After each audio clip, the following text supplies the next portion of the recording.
বর্তমানে সক্রিয় প্রায় সব রাজনৈতিক দলই ক্ষমতাচ্যুত আওয়ামী লীগের বিরোধিতায় অবস্থান করছে। এই পরিস্থিতিতে রাজনৈতিক অঙ্গনে একটি ধারণা জোরালো হচ্ছে যে যদি নির্বাচন হয় তবে বিএনপি ক্ষমতায় আসবে। বিএনপির শীর্ষ নেতাদের সঙ্গে কথা বলে জানা গিয়েছে, নির্বাচনে বড় কোনো প্রতিদ্বন্দ্বী না থাকায় তারা এককভাবে অংশ নিতে চায় এবং কোনো জোটে যেতে আগ্রহী নয়। তবে দীর্ঘ সময় ধরে রাজপথে একসঙ্গে থাকা বাম, ডান ও ইসলামপন্থী বিভিন্ন দলের একটি প্রত্যাশা রয়েছে বিএনপি যেন তাদের জন্য কিছু আসন ছেড়ে দেয়। এ কারণে আনুষ্ঠানিক জোট না হলেও আসন ভিত্তিক সমঝোতা হতে পারে। বিএনপিও বিষয়টি বিবেচনায় নিচ্ছে। দলের নেতারা জানিয়েছেন, যুগপৎ আন্দোলনের বাইরে থাকা কিছু ইসলামপন্থী দলকেও কাছে টানতে চায় বিএনপি এবং তাদের সাথেও আলোচনার প্রক্রিয়া চলছে।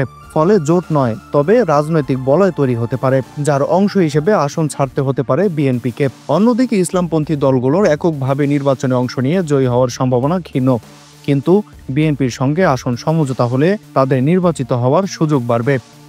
এই বাস্তবতা বিবেচনায় ইসলামপন্থী দলগুলোর বড় একটি অংশ বিএনপির দিকে ঝুঁকতে পারে। এর প্রভাব পড়তে পারে তাদের অভ্যন্তরীণ ঐক্যের উপর। রাজনৈতিক বিশ্লেষকদের মতে, আসন্ন জাতীয় নির্বাচনে ভোট রাজনীতিতে নিজেদের এগিয়ে রাখতে বিএনপি বিভিন্ন ধর্মভিত্তিক রাজনৈতিক দলকে পাশে পেতে সচেষ্ট।